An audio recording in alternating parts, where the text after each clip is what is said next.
বেইজিংয়ে চরম অপমানিত Trump, হরমুজে double জাহাজ। জিনপিংয়ের ফাঁদে পড়ে খালি হাতে ফিরল আমেরিকা। নির্বাচনের আগে ইউরেনিয়াম ইস্যুতে সুর পাল্টালেন ট্রাম্প। বিশ্ব রাজনীতিতে একঘরে যুক্তরাষ্ট্র। আন্তর্জাতিক কূটনীতির ময়দান। এটি এমন এক দাবার বোর্ড যেখানে গলার জোরে নয়, বরং হিসাবের চালেই বাজিমাত করতে হয়।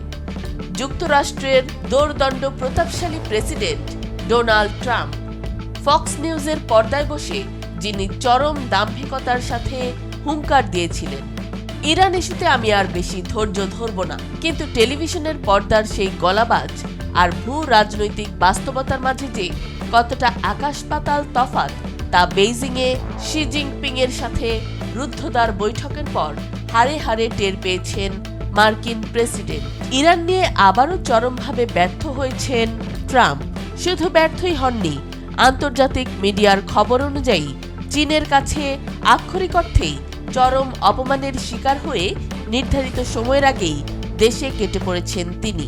যে ট্রাম্প ভেবেছিলেন বেইজিং গিয়ে চীনের উপর চাপ সৃষ্টি করে ইরানকে শায়েস্তা করবেন, সে ট্রাম্পকেই কেন খালি হাতে চরম অক্ষমতার দায় নিয়ে ফিরতে হলো? ট্রাম্পের ওই ফক্স নিউজের হুঙ্কার কি তবে কোনো শক্তিশালী প্রেসিডেন্টের বার্তা ছিল না, নাকি সেটা ছিল মার্কিন যুক্তরাষ্ট্রের চরম কূটনৈতিক দেউলিয়াপনার এক নগ্ন বহিঃপ্রকাশ? আসুন বিশ্ব রাজনীতির এই মেগা থ্রিলারের পর্দার আড়ালের আসল সত্যটি উন্মোচন করি। ট্রাম্পের এই অসহায়ত্বের কারণ বুঝতে হলে আমাদের তাকাতে হবে মধ্যপ্রাচ্যের উত্তপ্ত জলসীমার দিকে। গত 28 ফেব্রুয়ারি থেকে যুক্তরাষ্ট্র এবং ইসরায়েলি বিমান ও ড্রোন হামলার জবাবে ইরান এমন এক চাল চেলেছে যা পুরো বিশ্ব অর্থনীতিকে খাদের একেবারে কিনারে ঠেলে দিয়েছে। তেহরান আক্ষরিক অর্থেই হরমুজ প্রণালী অবরুদ্ধ করে ফেলেছে। যে পথ দিয়ে বিশ্বের 20% বেশি তেল পরিবহন হয়, সে গলার নলি এখন ইরানের সামরিক বাহিনীর হাতের মুঠোয়। চীন মার্কিন বৈঠকের কোনো তোয়াক্কাই করল না তেহরান। হরমুজ প্রণালীতে নতুন করে একটি ভারতীয় পশুবাহী কার্গো জাহাজ ডুবিয়ে দেয়া হলো।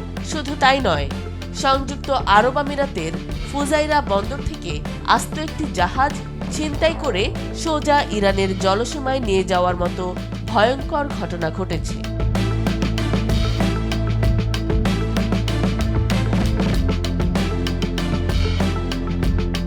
এই ঘটনাগুলো পুরো বিশ্বকে একটি চরম বার্তা দিচ্ছে। বেইজিংয়ে ট্রাম্প আর জিনপিং এর ওই বৈঠককে তেহরান কানাকড়িও পাত্তা দিচ্ছে না।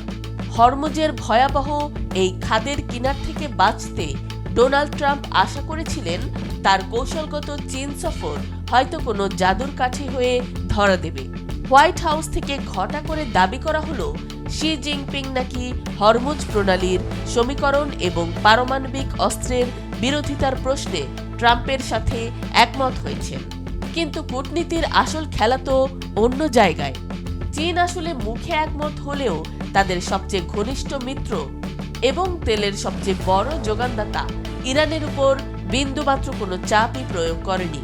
চীন খুব কৌশলে এবং চালাকির সাথে তাদের মিত্র ইরানকে বাঁচিয়ে দিয়েছেন।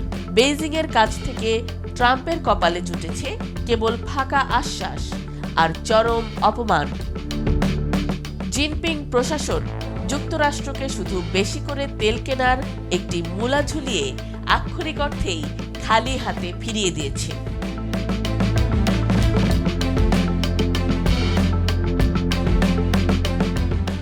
ট্রাম্পের ওই কৌশলগত সফর শেষ পর্যন্ত পরিণত হয়েছে এক বিশাল কূটনৈতিক ব্যর্থতায়। কিন্তু ট্রাম্প কেন চীনের কাছে এভাবে মাথা নোয়াতে গেলেন? কেন তিনি মাঝপথে যুদ্ধ বন্ধ করতে চাইলেন? উত্তরটা লুকিয়ে আছে খোদ যুক্তরাষ্ট্রের অভ্যন্তরীণ রাজনীতিতে। যুক্তরাষ্ট্রের সামনে এখন কড়া নাড়ছে মধ্যবর্তী নির্বাচন বা মিড টার্ম ইলেকশন। দেশের ভেতরের এই পাহাড় সম রাজনৈতিক চাপে পড়েই মূলত ট্রাম্প যুদ্ধ বন্ধ করতে চীনের সাহায্য চাইতে বেইজিং দৌড়েছিলেন। আর এই চাপের কাছে নতি স্বীকার করেই ট্রাম্পকে এমন এক কাজ করতে হয়েছে যা মার্কিন অহংকারের কফিনে শেষ পেরেক ঠুকে দিয়েছে।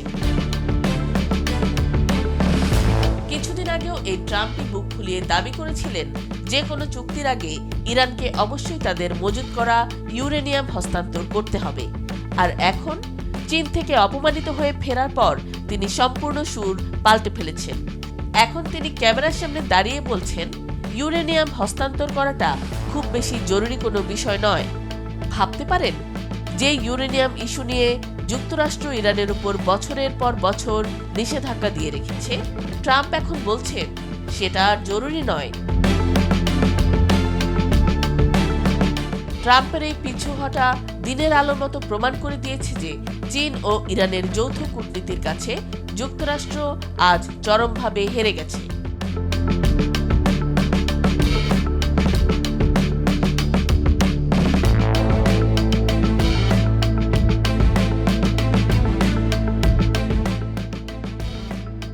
এটি শুধু মার্কিন প্রেসিডেন্ট ডোনাল্ড ট্রাম্পের ব্যক্তিগত ব্যর্থতা নয়, এটি হলো মার্কিন সাম্রাজ্যের সেই চিরায়ত অহংকারের চরম পতন। আন্তর্জাতিক পর্যবেক্ষক এবং ভূ রাজনৈতিক বিশ্লেষকরা এখন বিশ্বাস করতে শুরু করেছেন যে বিশ্ব রাজনীতির দাবার বোর্ডে যুক্তরাষ্ট্র এখন ক্রমশ একঘরে এবং কোণঠাসা হয়ে পড়েছে।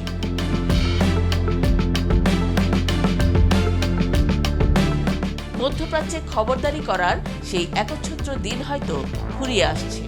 ইরানের ছোড়া চ্যালেঞ্জ, জিনপিংয়ের নীরব মাস্টার স্ট্রোক আর ট্রাম্পের এই পিছু হটা বিশ্ব রাজনীতির সমীকরণকে ঠিক কত বড় পরিবর্তনের দিকে নিয়ে যাচ্ছে, এই প্রশ্নই এখন ঘুরপাক খাচ্ছে সারা বিশ্বের রাডারগুলোতে।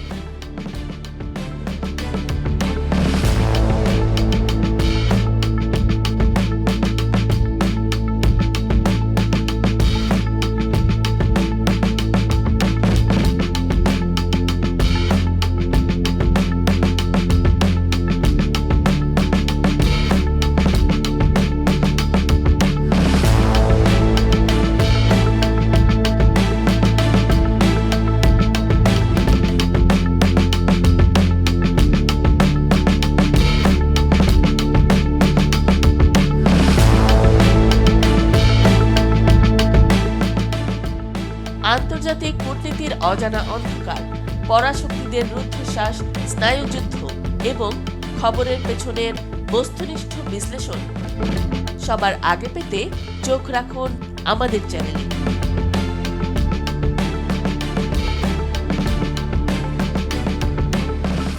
এতক্ষণ দেখছিলেন ইকো অফ বাংলাদেশ। প্রতিদিনের এমন নিউজ আপডেট পেতে সাবস্ক্রাইব করুন আমাদের চ্যানেল, সেই সাথে অন করে রাখুন বেল আইকন।